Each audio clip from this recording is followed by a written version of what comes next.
Buenas noches, hola familia, ¿cómo estamos esta noche de viernes otra vez aquí en el programa El Origen? ¿Y qué programas venimos teniendo, Sergio? La verdad, bendecidos, programas riquísimos y hoy no es excepción. Queremos comenzar agradeciéndote que estás conectado. Te pedimos que puedas compartir este programa para que otros puedan también ser bendecidos con cada tema que estamos tratando.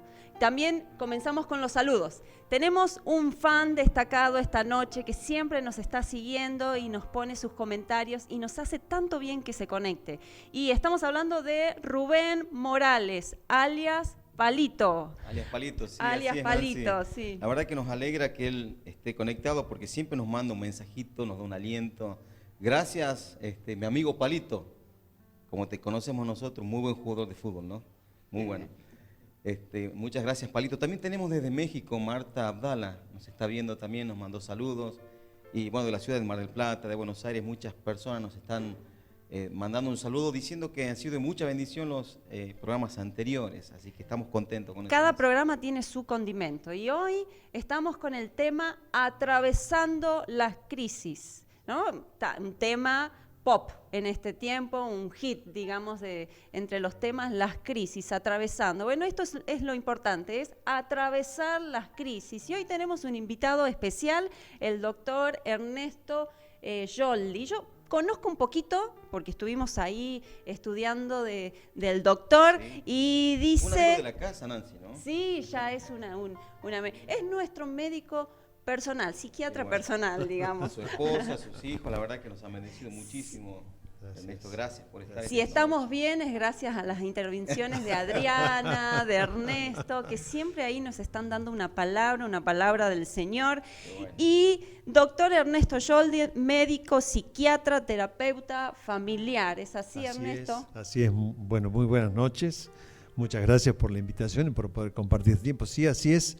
Soy médico psiquiatra y terapeuta familiar, porque justamente una de mis pasiones justamente es ayudar a la familia, ¿no? Entonces también me he formado en eso para poder ayudar a la familia en todas sus situaciones. ¿Muchos años?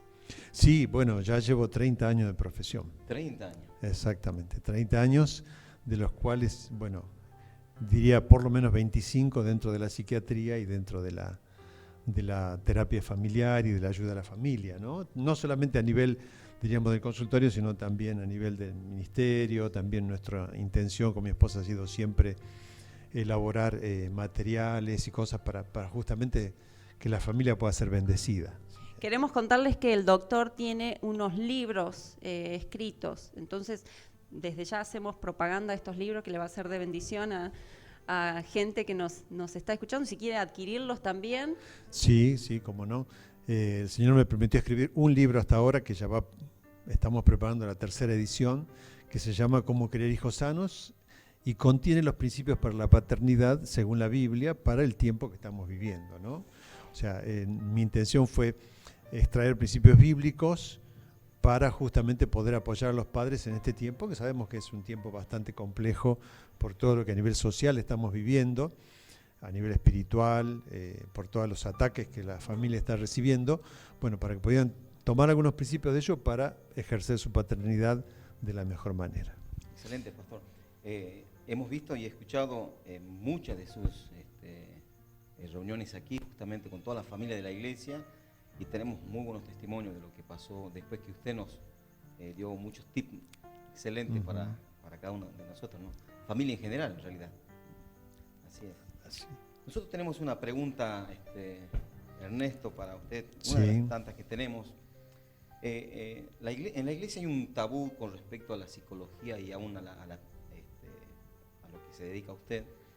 Y por ahí creen que no es compatible el cristianismo o lo que dice la palabra de Dios con respecto a la psicología en sí. Creemos que es un tabú que, bueno, de hecho, habría que dejarlo claro hoy también, ¿no? Sí. Bueno, yo advierto, yo soy psiquiatra, no psicólogo, ¿no? Pero bueno, obviamente que conozco. Yo siempre digo que la ciencia es neutra. Depende del uso que se le dé.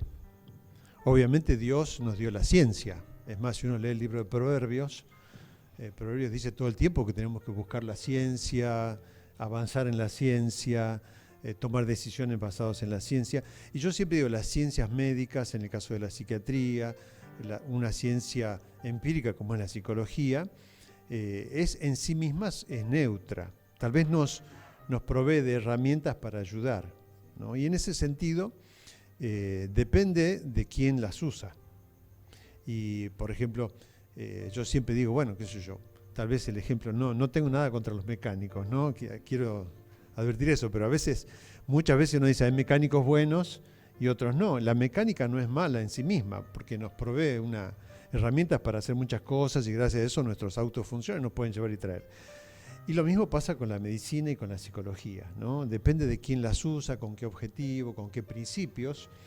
Y bueno, nuestro objetivo siempre ha sido tanto usar la psiquiatría como la psicología, usando las herramientas que son positivas para el bienestar y la bendición de las personas, ya sea en cuestiones de salud, ya sea en cuestión de consejería bíblica, consejería espiritual, consejería matrimonial. Bueno, hay una serie de herramientas que son útiles, que justamente podemos usarla para la bendición de las personas que provienen de esas ciencias, ¿no? Así que para nosotros no es incompatible, diríamos, ¿no?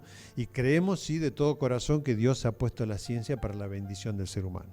Así es, porque de repente hay personas, especialmente personas mayores, que concurren a la iglesia o que no, hay gente que está mirando de diferentes credos incluso, creen que no, la psicología es algo como que no es de Dios en realidad, como que va en contra de Dios, parece está la palabra de Dios, pero hay cosas que el psicólogo puede ayudar, el psiquiatra puede ayudar a las personas a encaminarse en situaciones que se encuentran, ¿no?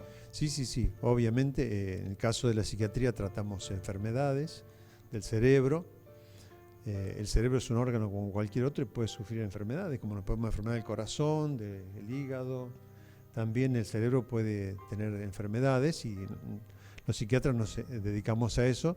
Y la psicología nos provee herramientas muy útiles, por ejemplo, para la consejería, para poder entender las problemáticas de los seres humanos y llevar una palabra de aliento y de ayuda a las personas en sus conflictos, ¿no? Así que, bueno, todo ayuda para bien según cómo se usa, ¿no? Y te desarrollás en un ambiente de crisis siempre, ¿no? Cuando una gente se enferma o en el ámbito de las consejerías matrimoniales y demás. Entonces, quiero preguntarte esta noche, las crisis, ¿qué tienen de bueno? Yo creo que también es la pregunta del millón. ¿Qué tiene de bueno las crisis? ¿Se puede sacar algo bueno? ¿Se puede sacar algo bueno de las crisis? Sí, indudablemente, tienen muchísimas cosas buenas. Tal vez va en contra un poco de la búsqueda del ser humano, que es como mantener siempre su status quo, como que nosotros queremos una vida tranquila, que nadie nos... Y pareciera que ese es el objetivo de la vida, ¿no? Había un autor muy conocido que todavía vive, James Dobson, y él decía que el ser humano quiere tener una vida recta, digamos, como una línea recta, sin sobresaltos, no como un electrocardiograma que sube y baja, ¿no? Sino como... Y es como que todo nuestro esfuerzo es para tratar de vivir la vida de esa manera. Entonces a veces cuando tenemos un sobresalto, una crisis, como bien hablamos, no lo entendemos, decimos, ¿y por qué nos pasa? ¿Y para qué? ¿Y de qué sirve? ¿No? Y en realidad... yo creo que las crisis permiten muchas cosas si las sabemos aprovechar, ¿no? Si las sabemos usar constructivamente. Porque, por ejemplo, si yo digo, no, yo quiero una vida recta y no quiero nunca una crisis, probablemente cuando la crisis llega me va a afectar muy mal, me va a producir un golpe muy fuerte. ¿Por qué? Porque no estoy preparado a aceptarla, ni aceptar que me toque vivir eso. ¿Por qué a mí? ¿No? Que es la pregunta que todos nos hacemos cuando... ¿Por qué a mí? ¿Por qué no le toca al otro? Y bueno, lamentablemente tenemos que decir que las crisis son parte de la vida, ¿no? Son parte de nuestra cotidianeidad, ¿no? Exactamente. Así que sí, tiene cosas positivas. El tema es cómo las tomamos, ¿no? Esa es otra pregunta. ¿Hay que amigarse con la crisis? ¿Hay que... no quiero usar la palabra, pero amigarse, pero a veces nos resistimos tanto a la crisis que no podemos atravesarla? Sí, yo creo que voy a usar un ejemplo tal vez de la medicina, ¿no? Ustedes saben que, por ejemplo, un niño para aprender a caminar tiene que caerse y tiene que golpearse. Entonces, si yo como padre impido que mi hijo cuando aprende a caminar se golpee, probablemente va a desarrollar una motricidad muy torpe y va a tener muchas dificultades en su motricidad fina. Y uno dice, ¿por qué? Si yo lo cuidé. Porque justamente estoy bloqueando una crisis que sirve para su crecimiento.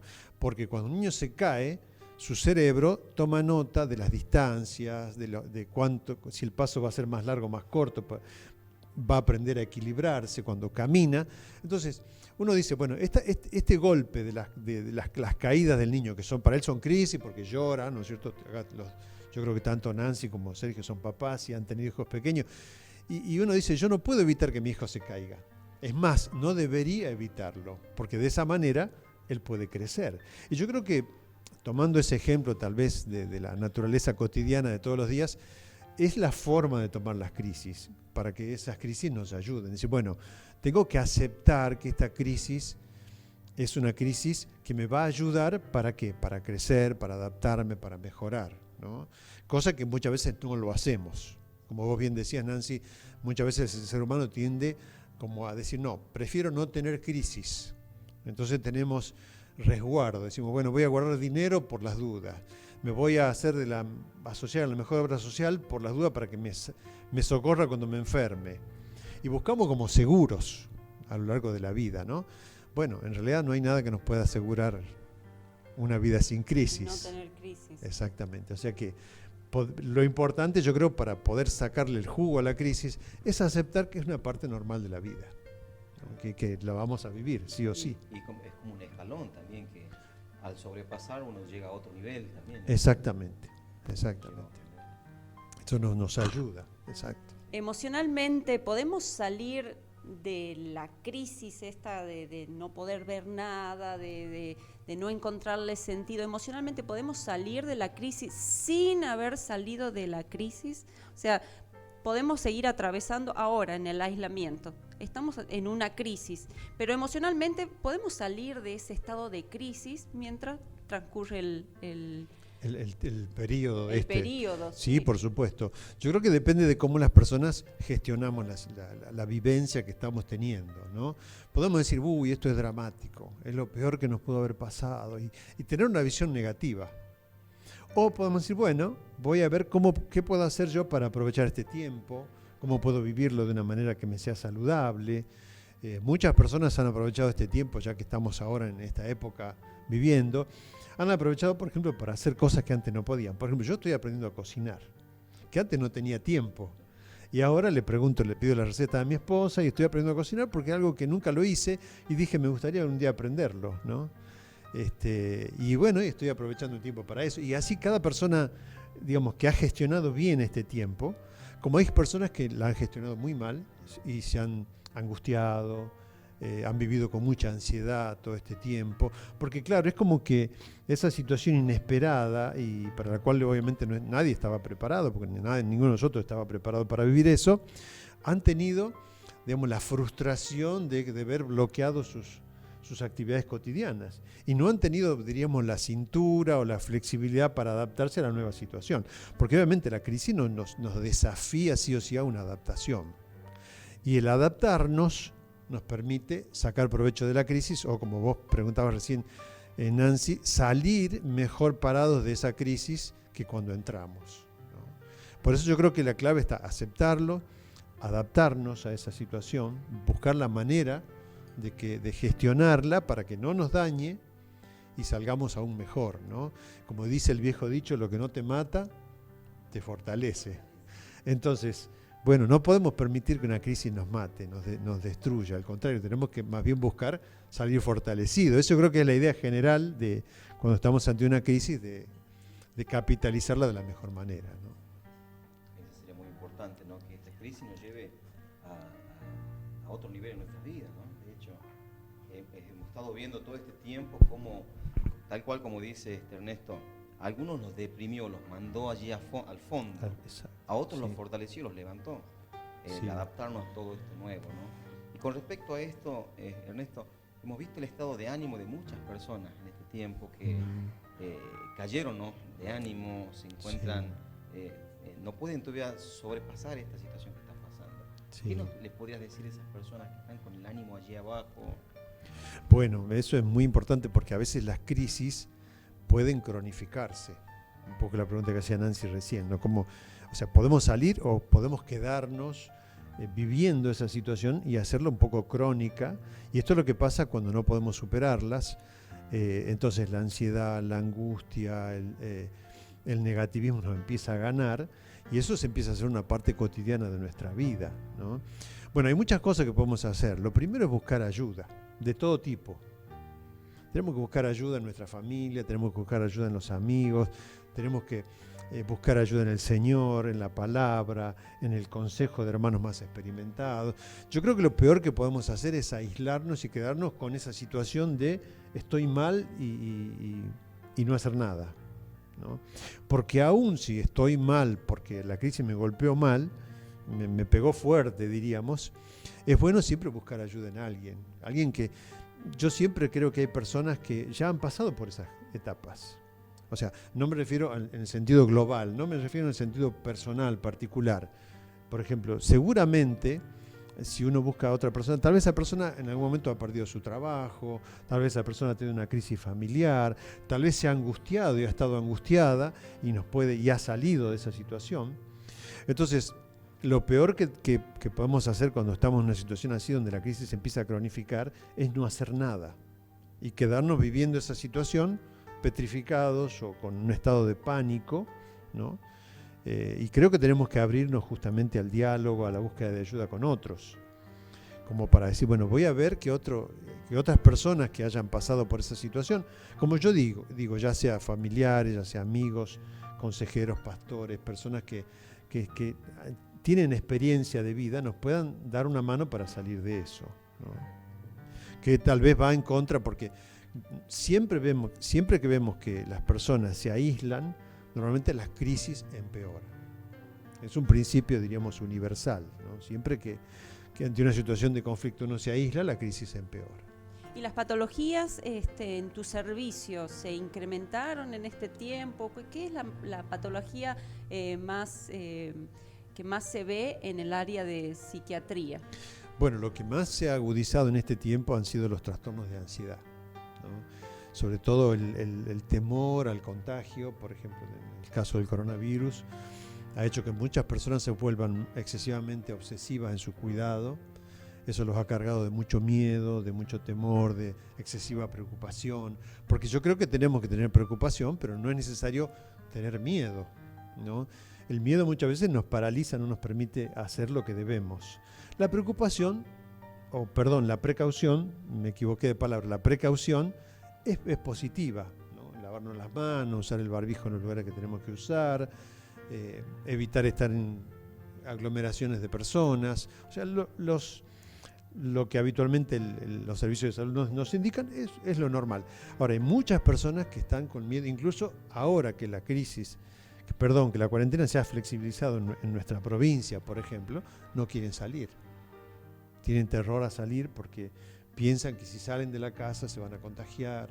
Bueno, y hemos recibido muchas más consultas de personas que están viviendo estas situaciones de temor, de angustia. Eso ha provocado insomnio, personas que no pueden dormir, que están todo el día angustiadas, temerosas, su cabeza no para de pensar, ¿no?, con las preocupaciones.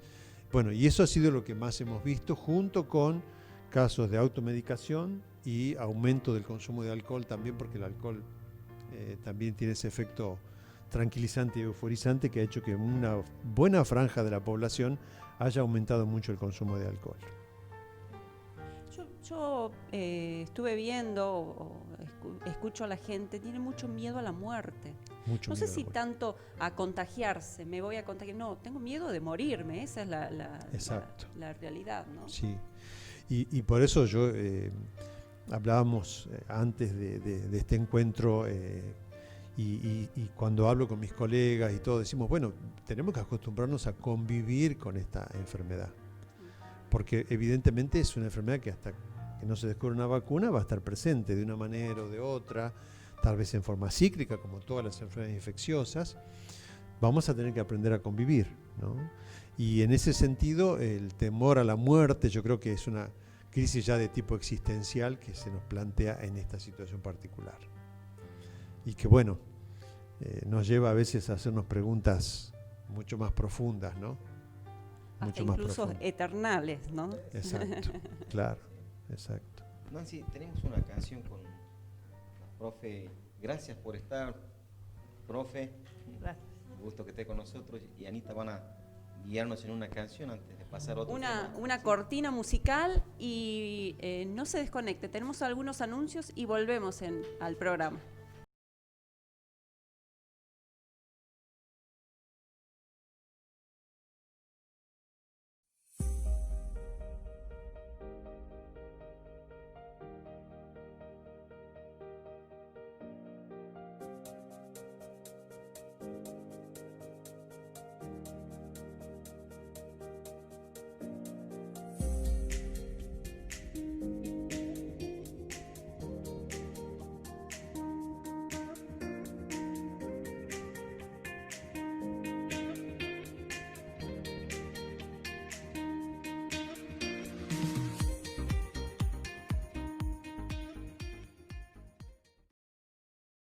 Gracias.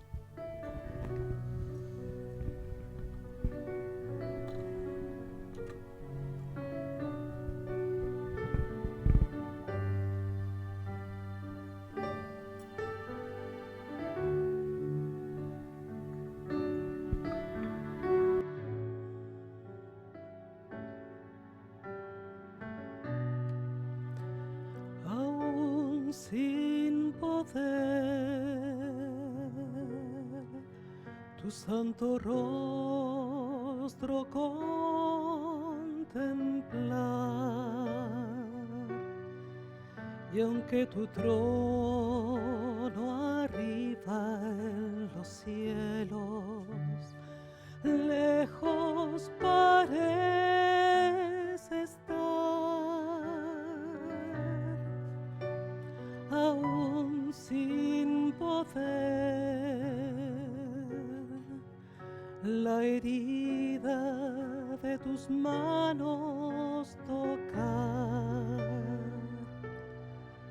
Hay en mi alma un gozo profundo que hace mi fe vibrar. Cristo, yo creo en ti, por siempre creeré en ti, aunque no pueda verte, Señor, eres real en mi corazón.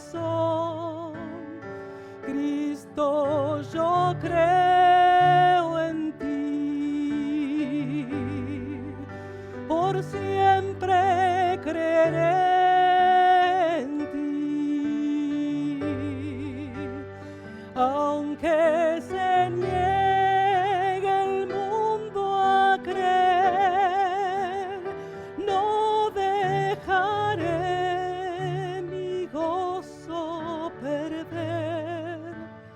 Yo creo en ti.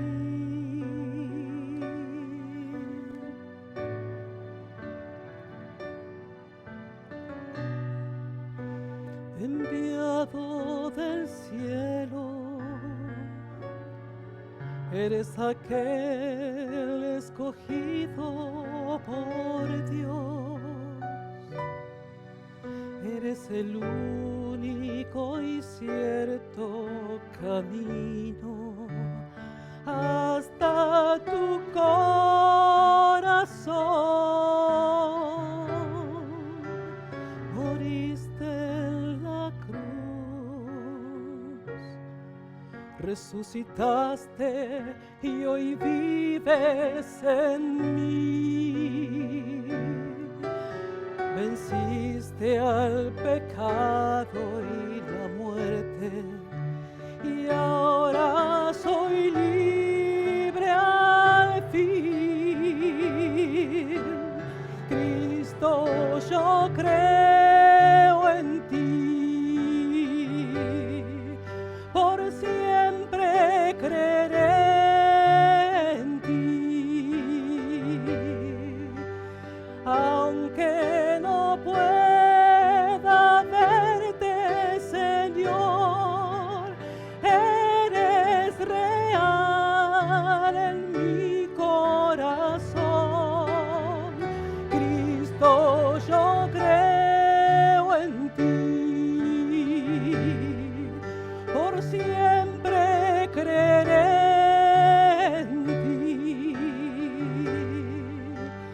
aunque se niegue el mundo a creer, no dejaré mi gozo perder.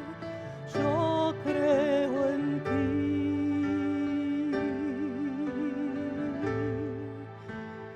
solo en ti.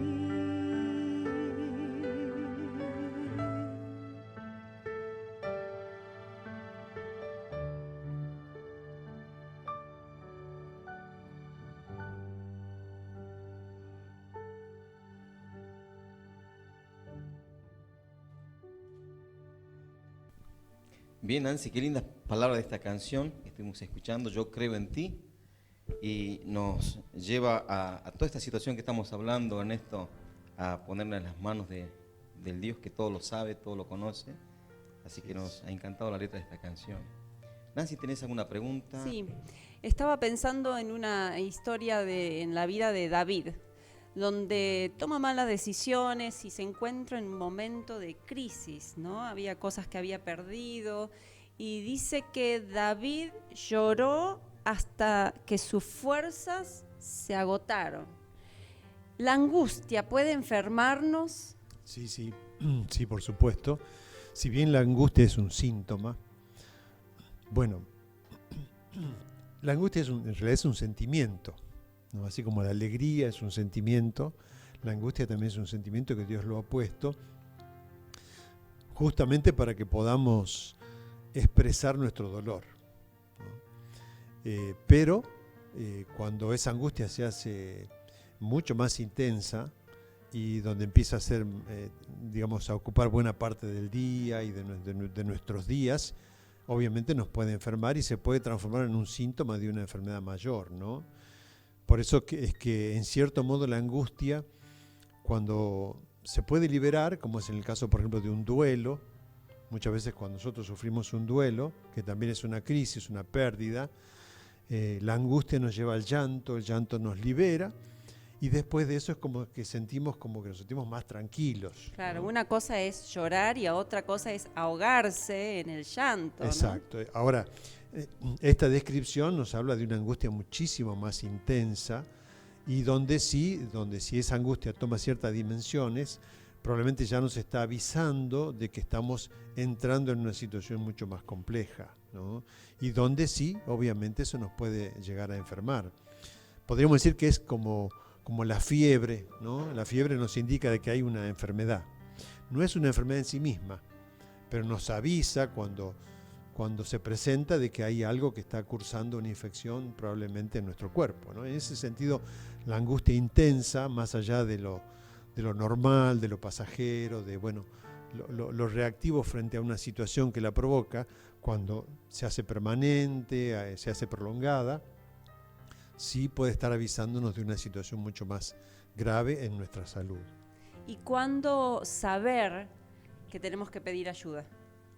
Bueno, en general cuando esa angustia lleva más de un mes, donde la angustia no tiene disminución, sino que va aumentando progresivamente todos los días, es el momento de pedir ayuda, ¿no? En general nosotros tomamos como parámetro 30 días de angustia, como para pensar que ya hay una patología que se está instalando en la vida de esa persona. Porque a veces la angustia puede tener motivos y en algunas problemáticas de salud mental la angustia puede venir aún sin motivos. O sea, he tratado con personas que tenían toda su vida resuelta. ¿En qué sentido? Que tenían una buena familia, una buena situación económica, no tenían ninguna situación de crisis. Sin embargo, igualmente sentían angustia. ¿Por qué? Porque había un desequilibrio neuroquímico en su cerebro que le producía este síntoma, ¿no? Y en ese caso, bueno, la angustia se va profundizando con el paso de los días, se va agravando, y en ese caso sí hay que buscar ayuda al médico porque ya estamos ante una situación totalmente desproporcionada y fuera de la lógica de la situación que lo motivó. De hecho, he visto muchos jóvenes que se suicidan por la angustia este tiempo. Sí. Personas mayores también. Están en un pozo depresivo, un pozo de angustia, que no tienen sentido la vida y buscan quitársela, ¿no? Sí. Eso, ya estamos hablando obviamente de una situación patológica con una muy grave. Lo estamos viendo mucho, todo ese tema. Sí. Adolescentes, Sí, sí, sí. ¿no? Específico. ¿Cómo Adolescentes. identificar la depresión en el adolescente? Porque nosotros decimos, bueno, tiene una actitud adolescente, pero bueno, Sí. Va más allá de una actitud adolescente que se está encontrando con la vida. ¿Cómo identificar que esto no es un arranque adolescente, sino que es más bien algo patológico? Sí, el adolescente tiene como característica su inestabilidad emocional, ¿no? El tema es, ¿cuál es la magnitud de esa inestabilidad? No sé si a veces es difícil medirlo, pero por ejemplo una cosa es que un adolescente esté un día un poco más triste, un poquito más callado, o que se quiere encerrar un día en su cuarto, y otra cosa es que esté una semana encerrado, que no salga, que no tenga ganas de comer, que no tenga ganas de hablar, que esté con esa carga de angustia todos los días. Lamentablemente en la adolescencia hay un componente muy importante que agrava la situación, que es la impulsividad. El adolescente de por sí es muy impulsivo por la etapa de vida que está viviendo, y eso agrava lamentablemente todas estas situaciones donde el ánimo está muy decaído, ¿no? Por eso es que muchas veces vemos en la adolescencia actos de suicidio donde las personas impulsivamente toman la decisión y llegan al suicidio, a veces mucho más fácilmente y sin pedir ningún tipo de ayuda que un adulto, ¿no? Y tiene que ver un poco con su inmadurez todavía, tanto emocional como cerebral.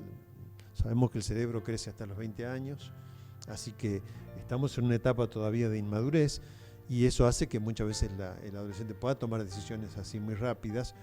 Por eso los papás tenemos que estar precavidos, tenemos que ver, y si notamos que hay un cambio muy brusco en su conducta, si hay un cambio muy brusco en su manera de ser, en sus hábitos, tenemos que sí o sí buscar ayuda, porque probablemente estamos ante una situación que se escapa de lo común, podríamos decir, ¿no? Yo tengo una pregunta, Ernesto. Vemos toda esta pandemia que ha invadido todo el mundo entero y nos ha cambiado los hábitos, Sí. tanto a las personas mayores como a los jóvenes mismos.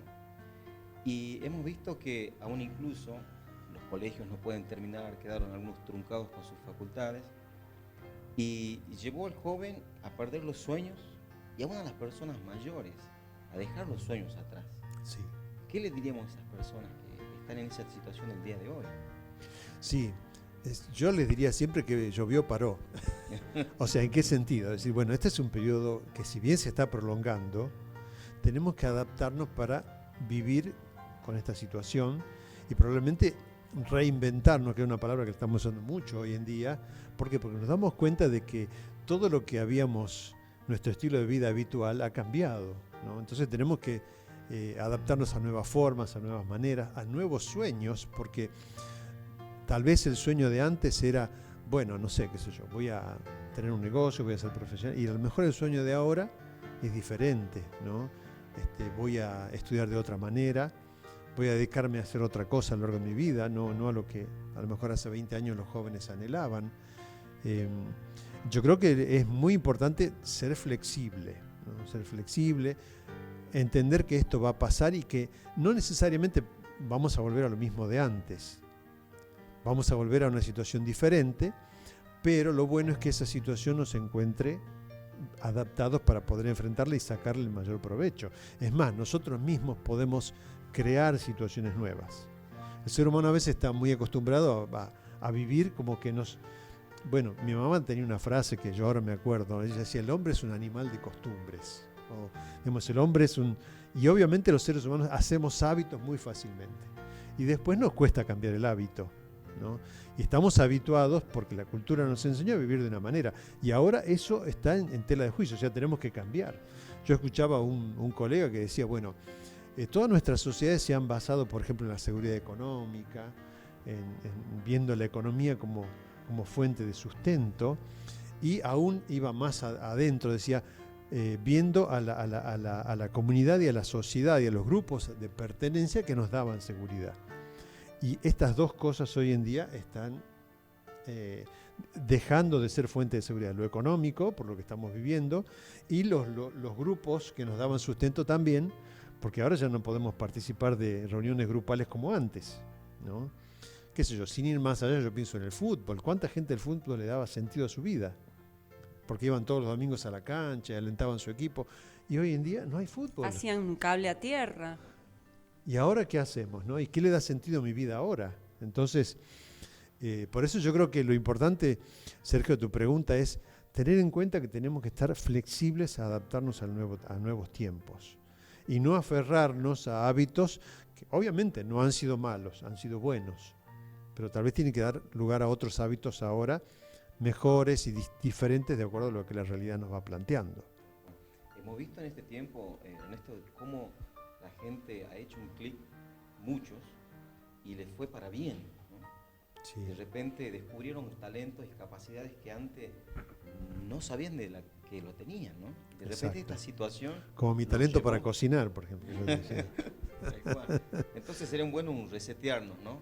Exactamente. Para empezar de nuevo, con nuevas costumbres, con nuevos Sí. proyectos. Y muchas personas ven eso como una amenaza.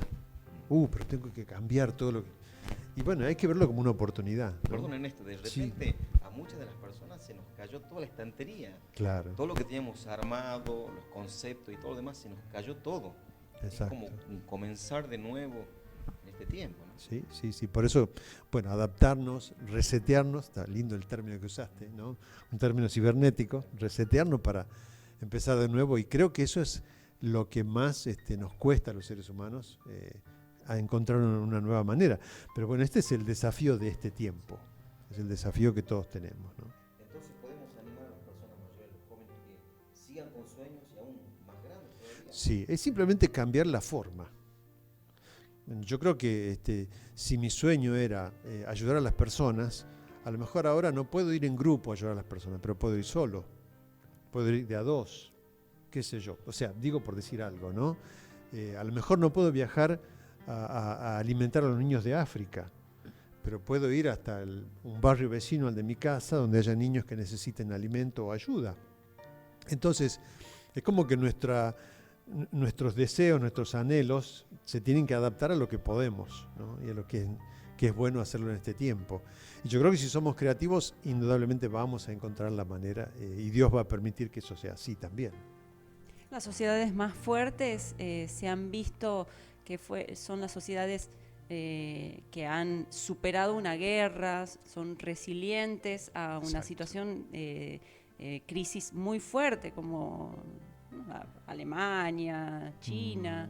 Entonces, creemos que esto nos tiene que fortalecer de alguna manera, ¿no? Indudablemente, yo creo que sí, y probablemente la solución puede que llegue a través de una vacuna, pero puede que no, puede que nosotros mismos, nuestros cuerpos que están preparados para eso, se transformen en cuerpos resilientes ante estas enfermedades, ¿no? Como el ser humano ha vencido tantas enfermedades, ¿no? A veces sin vacunas, no siempre han estado las vacunas, ¿no? Esto es algo moderno de los últimos 100 años, y sin embargo el ser humano siempre ha sobrevivido y ha salido adelante en distintas situaciones.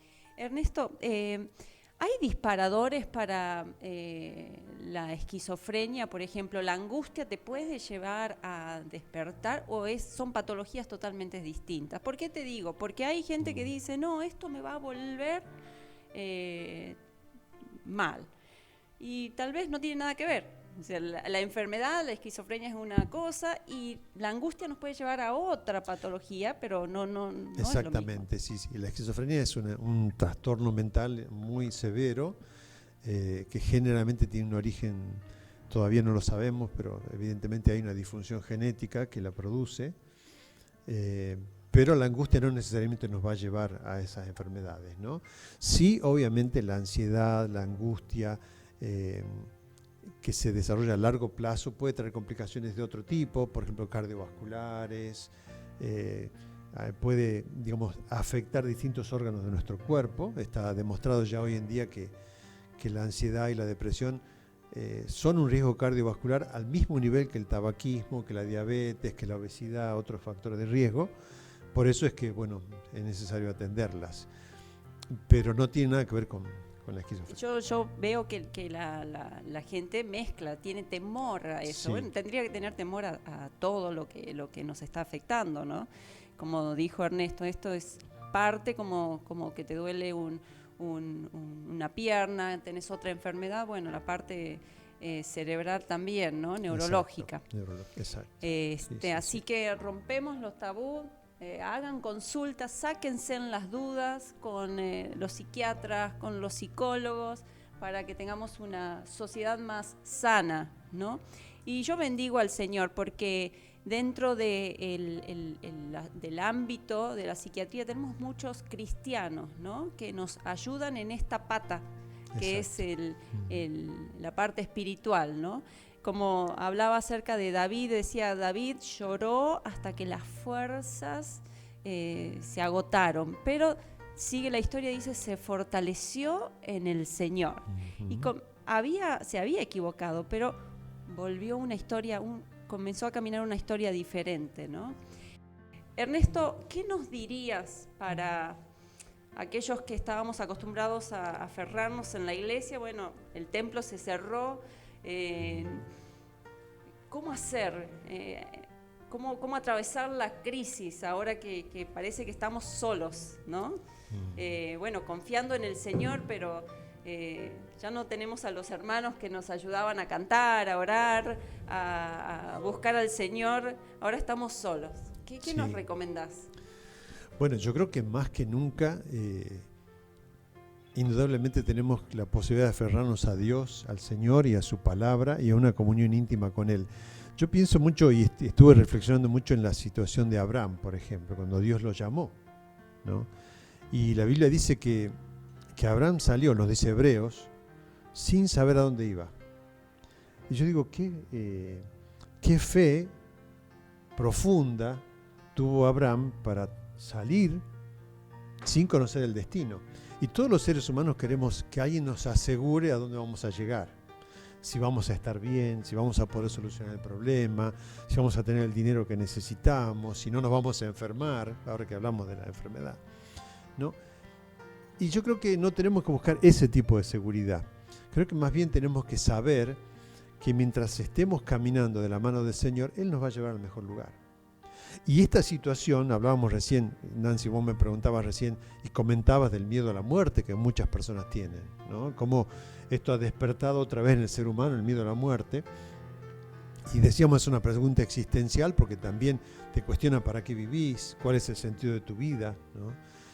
Y yo creo que cuando nosotros entendemos que Dios es nuestro Padre, que Dios nos ama con profundo amor, que Él es un Dios de gracia, de misericordia, yo no me interesa a dónde voy a llegar, porque sé que estoy en las mejores manos y sé que estoy andando por el camino que tengo que andar. Ahora, esa es una convicción que ni Sergio me la puede trasladar a mí, ni vos, Nancy, me la puede trasladar a mí. Es una convicción estrictamente personal, ¿no?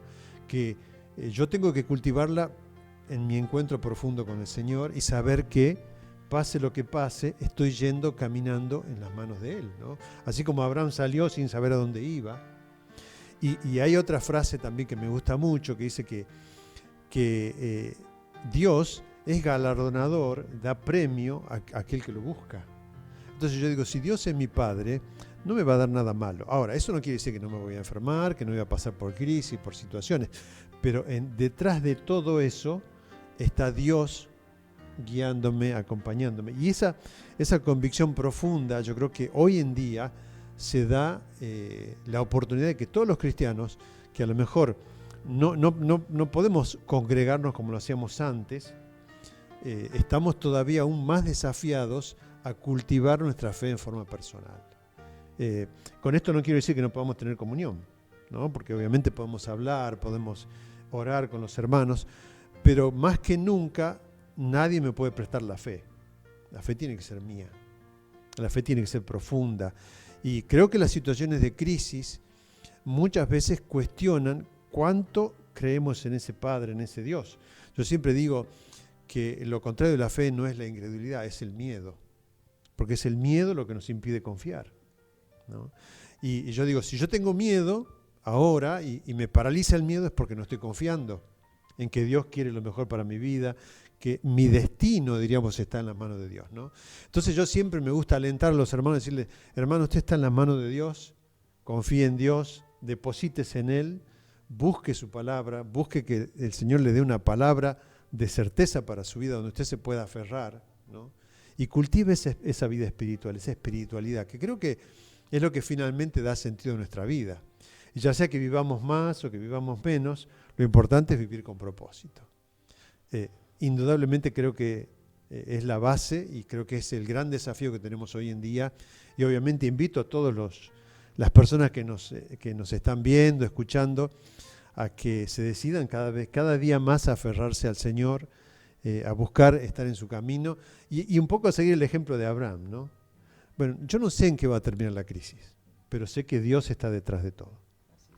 Ernesto, por último, nosotros a este programa también le hemos llamado el poder del Evangelio, porque hay personas que nos miran del otro lado que no conocen nada de Dios, solamente de teoría. ¿Qué mensaje le podrías dejar mirando a cualquiera de las cámaras a cada uno de ellos que nos están escuchando? Bueno, un poco siguiendo esta idea, ¿no? Yo creo que Dios es un Padre, Dios se presenta a nosotros. Me gusta mucho una frase que dice, que se emana del Evangelio, donde Jesús dice: yo soy la puerta, el que por mí entrare será salvo, y conocerá al Padre, ¿no? Y yo digo, conocer a Jesús, aceptar lo que Jesús hizo por nosotros, tener un acercamiento con la espiritualidad, la vida espiritual de Jesús, nos abre no solamente una entrada, diríamos, entre comillas, a una vida diferente en el sentido eterno, sino también nos permite vivir una vida de íntima relación con un Padre totalmente diferente a los padres que hemos conocido nosotros en nuestra vida, ¿no? Y creo que si en este tiempo usted se siente desafiado, se siente temeroso, no hay mejor lugar que ir a los brazos de ese Padre. Ese Padre que está esperándonos para decir: Ernesto, yo te amo, yo te quiero darte todo lo que necesitas, quiero darle sentido a tu vida. Eso ya de por sí es maravilloso, ¿no? Tener sentido para la vida es algo tremendo, saber para qué vivimos, por qué estamos aquí. ¿Estamos simplemente para acumular dinero, para acumular riqueza, para ser exitosos en la profesión, que alguien nos recuerde por un tiempo? ¿O tenemos un propósito eterno también que podemos vislumbrar a través de nuestra relación con Dios? Entonces creo que si hay algo que podemos hacer en la crisis es buscar trascendencia para nuestra vida. Y la trascendencia la podemos encontrar en Dios, en lo que Dios nos ofrece y en lo que Dios tiene reservado para nosotros. Y la bendición de Dios es lo que trae verdaderamente alegría al corazón, es lo que nos permite vivir bien. La Biblia dice la bendición de Dios enriquece y no trae tristeza, ¿no? En vez de vivir tristes, angustiados, preocupados, poder vivir con alegría nuestra vida y saber que hay un propósito eterno detrás de todo esto que Dios ha preparado y que estamos viviendo hoy. Y Papá Dios nos espera siempre con los brazos abiertos, ¿no? Qué maravilloso. Nada más para agregar. Te agradecemos por estar conectados. Te agradecemos por seguir firmes, por hacer el esfuerzo de atravesar juntos esta crisis, este aislamiento. Decía Ernesto, no sabemos en qué va a terminar, pero sabemos que con Dios somos más que vencedores. No te desconectes, queremos terminar con una cortina musical y agradecerte que estás cada viernes esperando estos programas. El próximo viernes, Sergio, otra vez. Sí. Otra vez, ya tenemos la mesa preparada y invita a otros para que podamos juntos pasar esta hora de bendición. Sí. Ernesto, muchísimas gracias. No, por favor. Sabemos que hay mucha gente que estuvo escuchando y que ha sido muy, muy bendecida. Gracias por tus palabras, gracias por acceder a estar con nosotros esta noche. No, muchas gracias a usted, gracias Sergio, gracias Nancy. Y un saludo a todos los hermanos y las personas que están viendo este lindo programa. Gracias. Saludos a Adriana, que no pudo estar esta noche con nosotros. Te bendecimos, Adriana. Esperamos tu pronta recuperación. Y estamos con una cortina musical. Que Dios te bendiga. Así es. Hasta la próxima.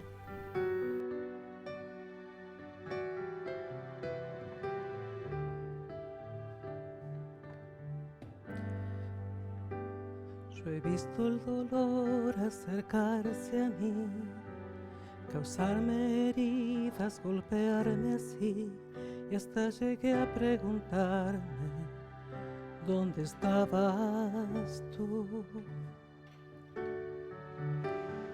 he hecho preguntas en mi aflicción, buscando respuestas sin contestación, y hasta dudé por instantes de tu compasión. Y aprendí que en la vida todo tiene un sentido, y descubrí que todo obra para bien, y que al final será mucho mejor lo que vendrá. Es parte de un propósito y todo bien saldrá. Siempre has estado aquí, tu palabra no ha fallado y nunca me has dejado. Descansa mi confianza sobre ti.